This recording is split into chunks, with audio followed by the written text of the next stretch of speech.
Yo guys, it's CSBA, welcome back to a brand new video. Hopefully you're all doing well. Hopefully you're doing better the last couple of days since the Champions League match. Yeah, it was unfortunate that we went out. But today we are starting off a video of basically, in a way, is it a new era? Is it a new era? We're going to be talking about what's next for Chelsea FC. What do we do next? What happens for the rest of the season? What do we do in the summer? What do we need to do in the summer? This is a must-needs. So, yeah, before we get into any of that, please like, subscribe, hit the bell notification so you're notified every time I upload a video. Also, first link in the description is my second channel, so check that out if you want, obviously. And my Twitter's also going to be in there as well, which I always tweet out when I upload. So, yeah, if you haven't got notification bell on, then Twitter's there, always.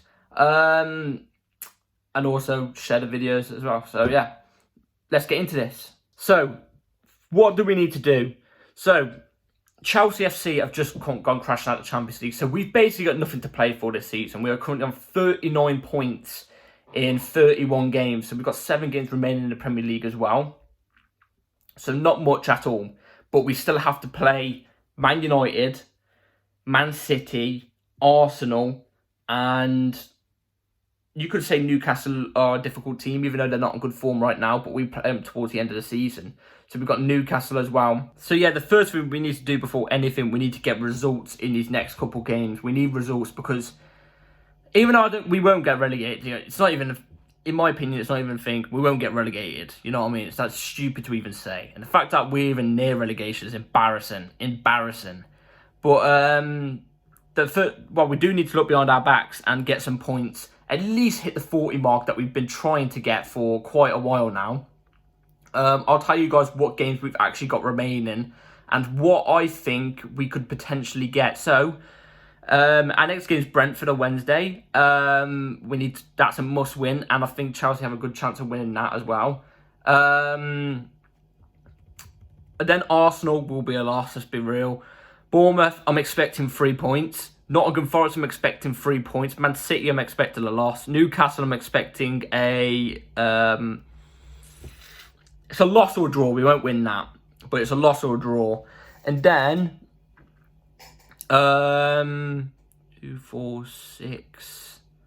Then Man United, I'm expecting a loss. So I'm expecting at least Chelsea to pick up around 9 or 10 points. I'm expecting in between 8 and 10. That's what we should be picking up. You're expecting, your games against Bournemouth and Nottingham Forest, Bournemouth away, Nottingham Forest at home, you're expecting 3 points in those games, especially how they're literally battling relegation. Do you know what I mean? You're expecting those 3 points. Newcastle, like I said, we could possibly get a result there. Brentford, we can possibly get a result there. And then the other 3 teams, I just have no hope for based off this season. I've just got no hope for that. So I'm just going to go to that empty-minded. You know what I mean? Empty-minded. So yeah, like I said, get points for the remaining games of the season. Use your players in these remaining games of the seasons, like ones that will fight and are quality. You know what I mean? Like use your first teamers, like your Kantes, Fernandez's, Mudricks, Keppers, Reece James. They will start. Your Thiago Silvas and Wesley Fofanas, they will start. But I would like to see, your Datro Fofanas. I'd love to see Noni Madueke start getting minutes. Maybe Carney Chukwuemeka as well, getting some minutes. I want to see those type of players getting some minutes as well. Maybe Lewis Hall coming off the bench and stuff like that. Players that will fight for the badge still, but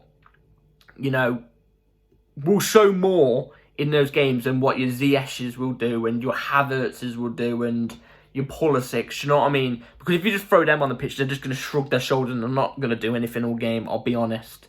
I'd also like to see Mount maybe get a couple minutes as well, if he's fully fit. So my next point is we need to start selling players. We need to start selling players, which actually brings me on to my next point and I'm going to combine these 2 points together. Bring in a manager. A manager needs to be here before the 35th game of the season. So a manager needs to be here before That'll be 32nd, 33rd, 34th. Before the Nottingham Forest game. A new manager needs to be in before the Nottingham Forest game. And when I mean by needs to be in, it could be on a pre-contract. If he wants to come in now, he can come in now. Do you know what I mean? It needs to happen before the 35th game of the season. Otherwise, it's rocky. This is rocky. Because, I'm sorry, yes, the owners have been talking with these new managers for 2 weeks now. If we wait until Nottingham Forest, that will be at least a month of talking. You're talking to these managers every single day, yeah? You're talking to these managers every single day for the past 2 weeks. You know, for quite a while a day as well. You know what I mean? It doesn't take this long to know who you want in as your manager. I'm glad our owners are taking their time and they want to get it right. I'm glad that's the case. But they should be in on a pre-contract or fully in before the 35th game of the season. You know, with Nagelsmann, who is the favourite, if he wants to come in the summer, at least let him come in on a pre-contract so, you know, he knows that he's coming to Chelsea.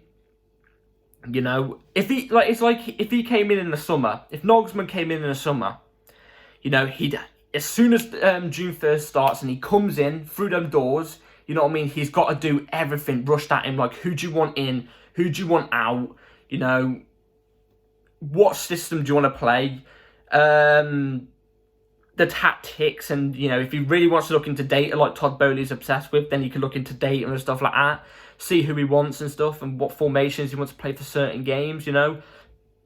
That will be rushed if he comes in at the end of the season. If he comes in before the 35th game of the season, at least he has 3 games then to watch Chelsea from at home, or if he wants to come to the stadium, watch, you know, with the owners, or he can watch whilst he's abroad. The remaining 3 or 4 games we've got at the end of the season, or 5 whenever he comes in. He could see what players he wants to keep, you know, if he wants to keep, let's just use for example, if he wants to keep, you know, your Sterlings, your Mudryks, your Havertzes and stuff like that, if he wants to keep them, if they would suit his system that he wants to play, if he would want them long term, you know, if they would be good in his tactics, and what players he wouldn't want at the club, do you know what I mean? Like, you know, let's just say, for example, if he didn't like Sterling, if he didn't like these players, you know what I mean? Like, just a group of players that he doesn't want. You know what I mean? It's better to do it with a load of time that you got left, because behind the scenes, whilst we were playing games and, you know, trying to get results for the end of the season, you know, whilst Nagelsmann's sitting at home, communicating with the board for the remaining 3 games of the season, at least he could be there like, all right, okay, get a deal done right now for Sterling to move clubs, or at least get talking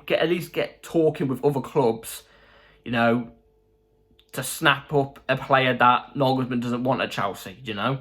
There's a rumour going about that apparently we have to sell a minimum of 10 players. Apparently Fabrizio Romano came out today and said that's not the case. Chelsea are fine FFP-wise, but they will have to obviously sell players, and we will do that apparently. So like I said, with Julian Nagelsmann coming in before the 35th game of the season, it gives him time to... And it gives the owners time, you know, if like I said, if Nagelsmann says he doesn't want, you know, Sterling, it gives time for the owners to give away Sterling and talk to other clubs for Sterling.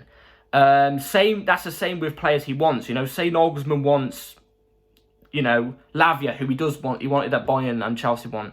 Let's say he wants Lavia. Todd Bowley could go to Southampton right now and go, look, instead of rushing it at the end of the season, you know, and I mean this with Todd Bowley and Nagelsmann, they can do it in the remaining couple of games of the season and go to Southampton and go, look, we want this player for next season. Here's your money, you know. You know what I'm saying? Like, at least it gives the manager time. And obviously, like I said, that brings on to the point of selling players.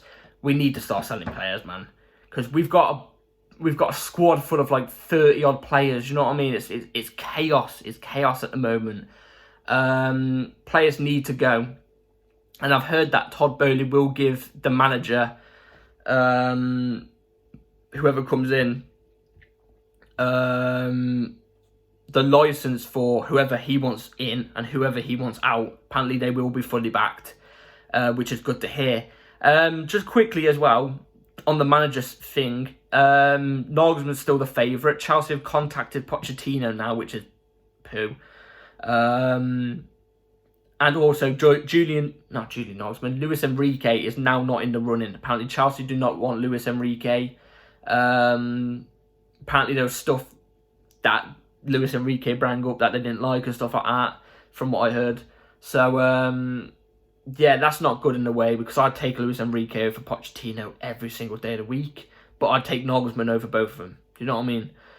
So, yeah, a new manager before the 35th game of the season is a must. It's a must, because at least it gives the players that are in the club right now a direction, because at the moment they don't know what direction Chelsea are going in at the moment. So at least that gives the players time as well. So next season's goals. Seems as though we haven't got European football. You know, we ain't got Champions League. We don't at the moment have Europa or Conference. I don't want those. I'd rather have no European football than have those. What Chelsea need to strive for is minimum. I was going to say minimum challenging for a title, at least being the top 3 by the end of the season. You know what I mean? Challenging for the title for quite a bit. But at the same time, when a new manager comes in, maybe that's a bit too much on them, especially without no Prem experience. Let's say Nagelsmann does come in. He's never had Prem experience. You know, it's a little bit harsh to say challenge for the league title and win it in your first season. Do you know what I mean? I just want to see a massive improvement by Chelsea. I want minimum top 4. But if he gets 5th and slightly, you know, doesn't get top 4, then I could understand in a way. Do you know what I mean? I could understand in a way. But I just want to see a massive improvement with the team constantly throughout the games of the season. Maybe challenging for an FA Cup. Maybe. I'm not too bothered about that. I'm not going down the Arsenal route where I'll celebrate over an FA Cup. I'll celebrate for a day, not like 2 months, 3 months like Arsenal fans do. I'll celebrate for a day and that'll be it. That's what an FA Cup means to me. But maybe winning an FA Cup or a Carabao would be a good step forward as well, especially for the players, because the manager comes in, he wins something, the players are instantly going to be on board for the next season as well. But, you know, challenging for the title would be amazing for a new manager, but I feel like that's a bit too far. So like I said, top four, and if he challenges for the title, that's brilliant. That would be brilliant to say, that would. So, yeah, that's my what's next for Chelsea update. It's a bit of a short video. I wanted to get a video out there for you guys and express what I think Chelsea should be doing next. Obviously, getting the remaining wins in the remaining games of the season, which is a must. Playing players that maybe don't get much minutes, maybe giving them some minutes. Getting points in the remaining games, which I basically just said. Getting a new manager in before the 35th game of the season is a must. It's a must. And yeah, just planning for next season, you know. Planning for next season. We need to get it all done now. Like, next season, basically for us right now, starts this season, except for we still got to get remaining points in these games. It's a must. And I really want to see the players fight like they did against Real Madrid. Because, like I said many times in the last video, if we fight like we did against Real Madrid, you know, in that first half and the 15 minutes in the second half, I think we can beat the Brentfords and your Bournemouths and your Nottingham Forests. We should be beating those teams anyway. But based off this season, if we play like we did against Real Madrid, I think we can definitely get results in those games. So, yeah, I've got Chelsea we should be finishing on minimum 8 to 10 points. That's a must. So, yeah. Let me know what you think down below. Let me know your thoughts and everything. And yeah, there will be a video tomorrow on the news, because there has been quite a bit of news today, and there might be some tomorrow, so I'll give you all in tomorrow's video. So yeah, please like, subscribe, and yeah, take care. Peace.